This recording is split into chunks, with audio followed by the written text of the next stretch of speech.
and it was kind of dimly lit because it was very early in the morning.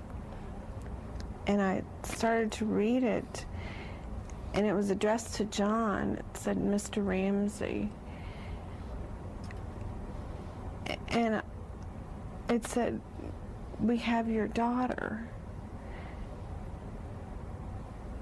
And it just wasn't registering. And I may have gotten through another sentence, like, we have your daughter, and I don't know if I got any further than that.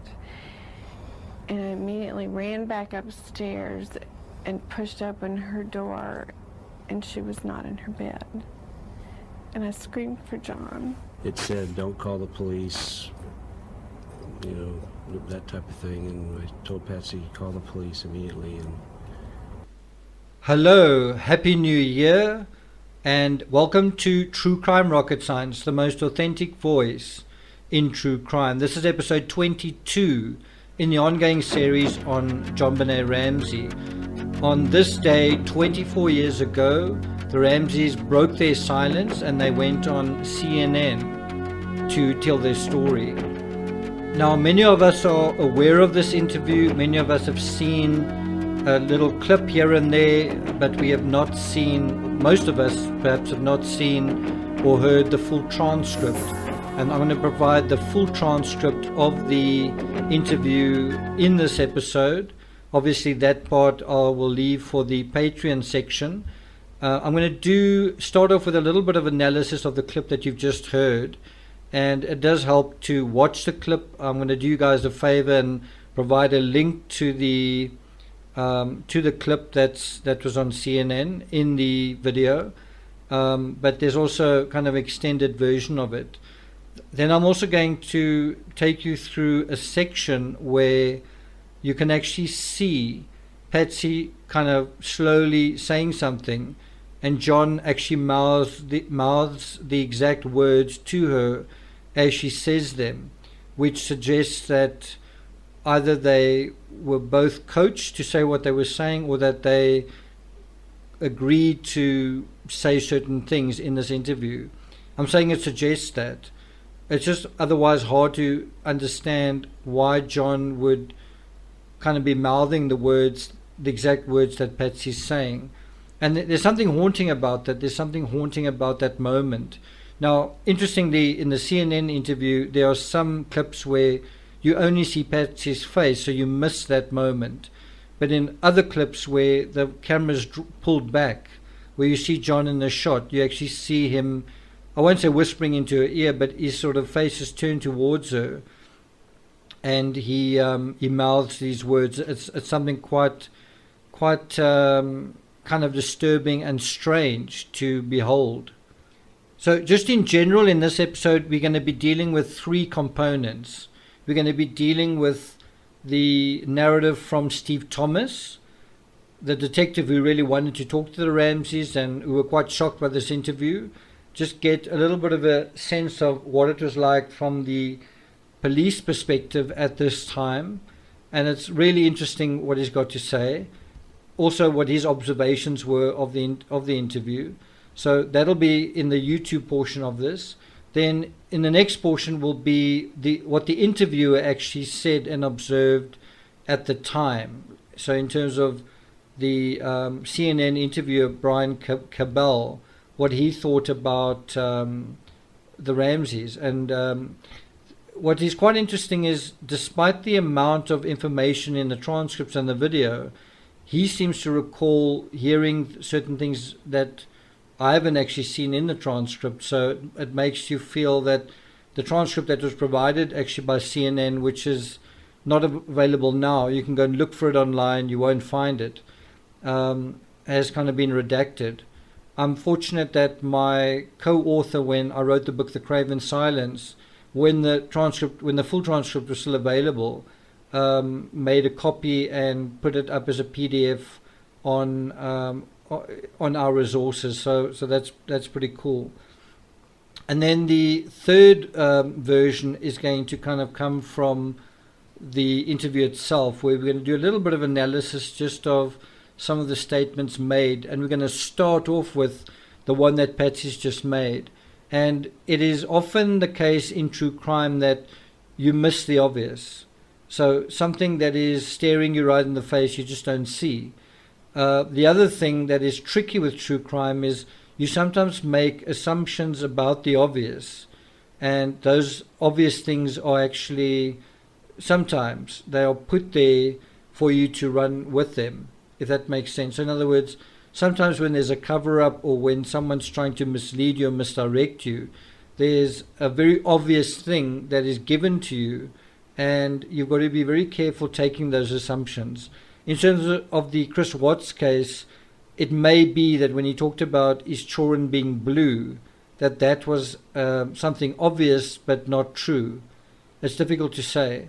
So before we get started with the analysis, again, if you haven't subscribed, please do. Like, share, leave a comment. Also to the almost 100 of you who have subscribed, thank you very much. Welcome to the channel.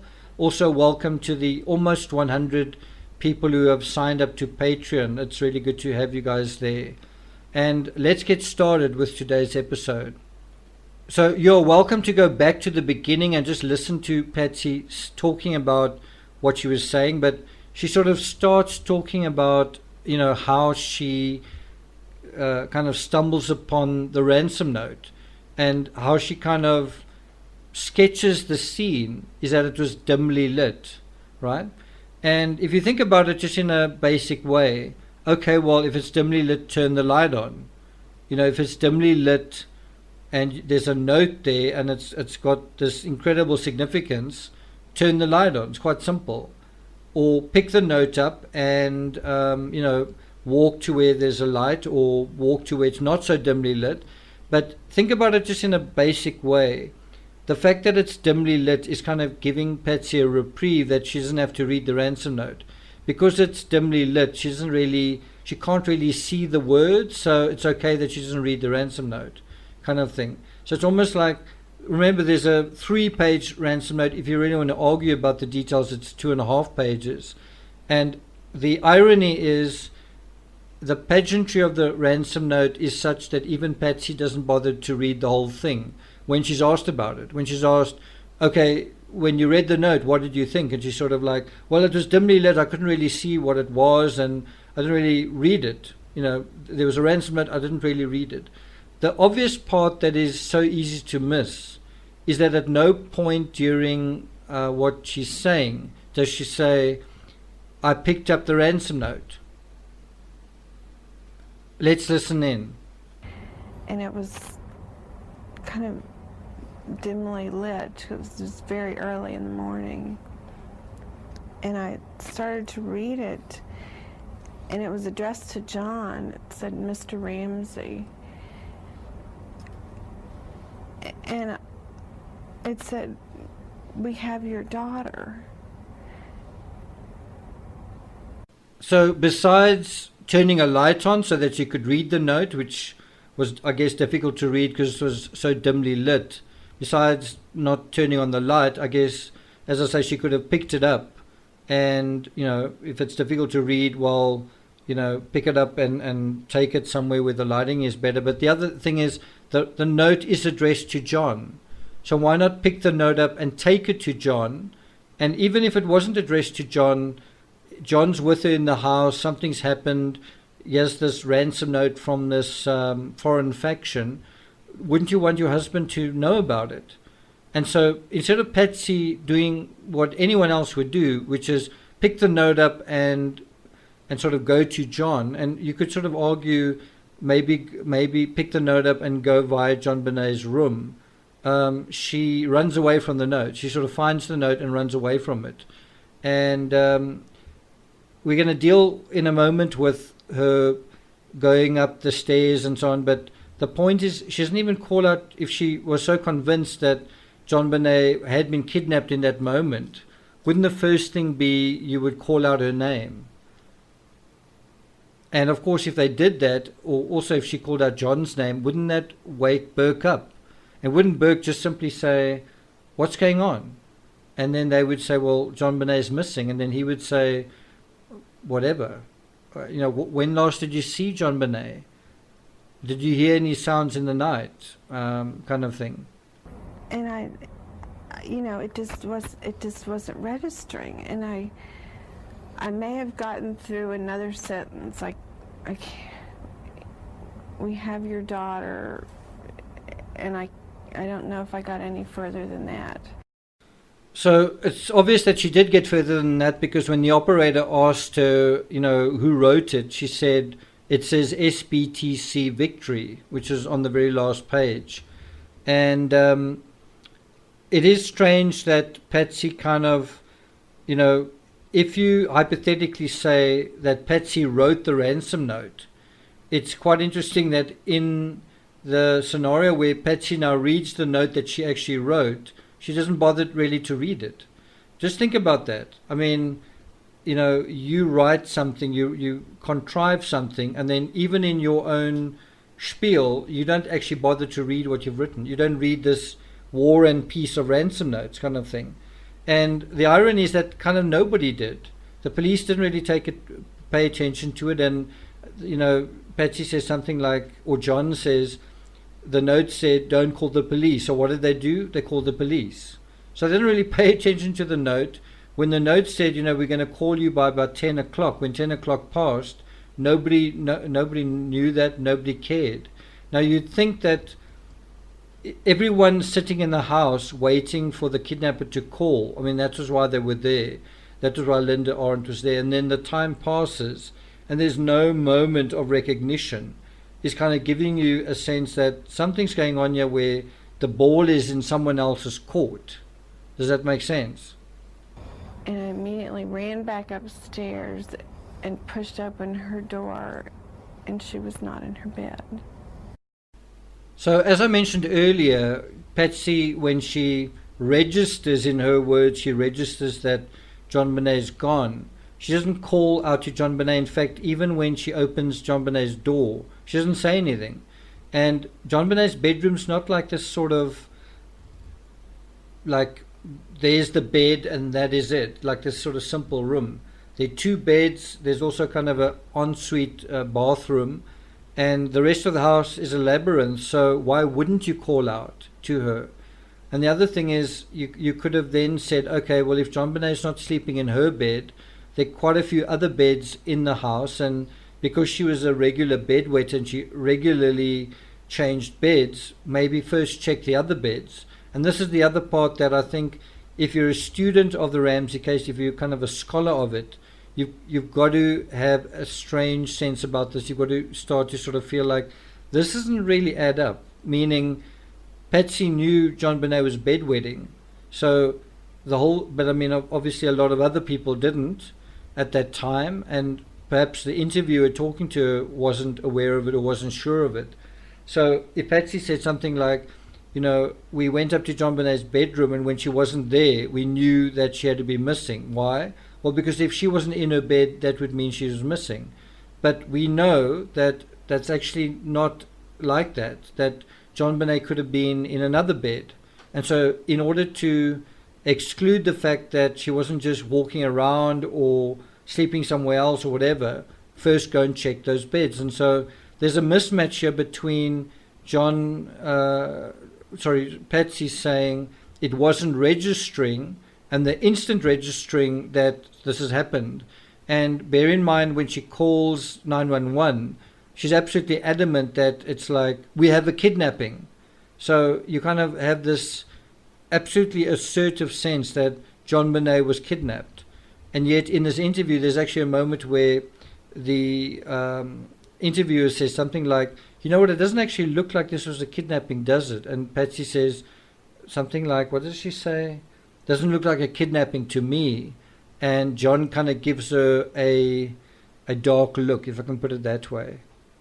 Because the Ramsey story, the Ramsey version, is that maybe it wasn't a kidnapping, but there was an intruder present. The intruder came and kind of maybe got a bit confused, forgot what he was doing there, forgot John Bonet, or left John Bonet behind, left the ransom note behind, forgot to claim the ransom as well. Bear in mind, if the ransom note writer, if it was some kind of third party, if he demanded the ransom at the time that he said he would demand it, 10 a.m., he would have gotten the ransom, because at that point they didn't know where John Bonet was. So in a hypothetical situation, you could literally have a situation of a hypothetical kind of intruder or felon or whomever calling them saying, okay, I want the money, drop it off over there, right? The Ramseys then drop the money off over there, and the guy could just say, hey, your child's in your house, go and look down in the basement. So why wouldn't he do that? Why didn't that happen? Why wasn't there a call? And why, when there wasn't a call, did nobody notice, and why did nobody care? And I screamed for John. It said, don't call the police, you know, that type of thing. And I told Patsy, call the police immediately. So just to emphasize here, Patsy says, I scream for John. Well, wouldn't that have woken Burke up? His mother screaming. Wouldn't that have woken Burke up? And of course we know now that he was awake, but the story that came out at the time was that Burke slept through everything. It was kind of like, oh, do you want to talk to Burke? No, there's no point in talking to Burke. He slept through everything. This is what was sort of told to the various people who wanted to talk to Burke. Right? And then 20 years later it sort of emerges, oh, actually was awake all along. Well, now it's a little bit late to talk to Burke, isn't it? So, as I said earlier, sometimes the very obvious things are sort of right in front of us. And so I'm going to play a little clip that's just a little bit further, where John seems to actually get a little bit lost. He's sort of often quite an assertive speaker. He seems to know what he wants to say. And yet in this case, he seems quite uncertain what to say. He talks about, you know, he says, call the police, and then he says he sort of ran around the house a bit. Almost like he was just running around the house, almost like he was jogging, you know, just getting some exercise. But the fact is, in the Ramseys narrative, in their book Death of Innocence, John's story is that he actually went to read the ransom note in his underwear. And like Patsy, I don't think they turned the light on. He sort of bent over the ransom note in his underwear and read it. It just is a very strange story. It's a strange story in terms of just Patsy on her own, not reading the ransom note, barely reading one or two lines from her perspective.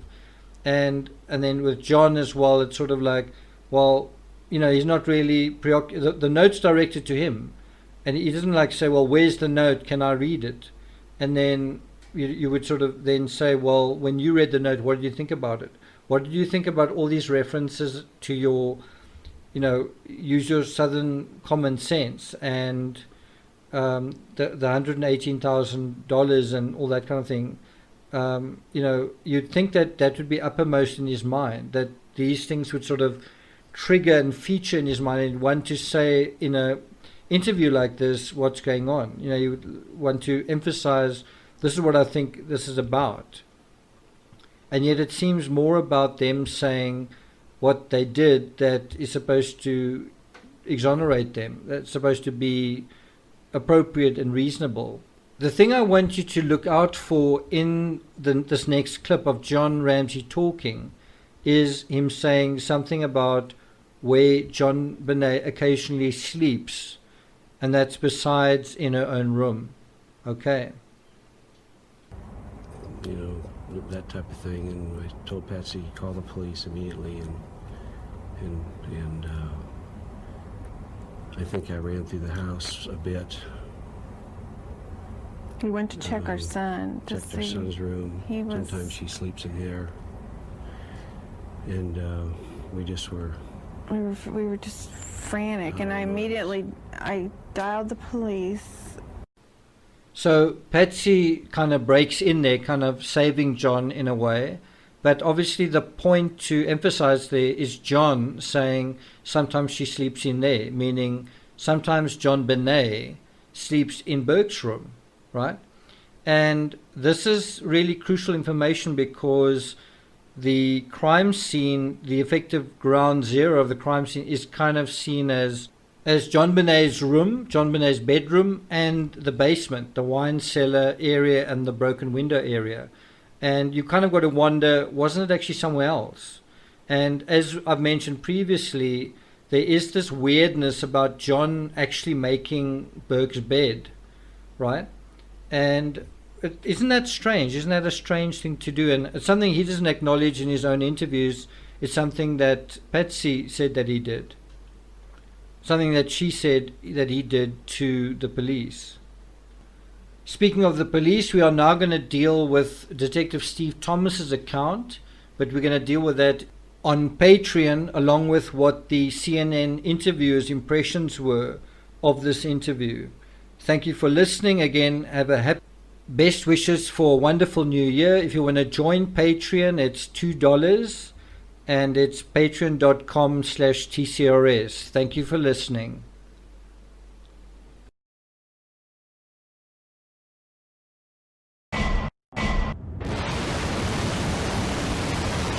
FBI spokesman was quoted as saying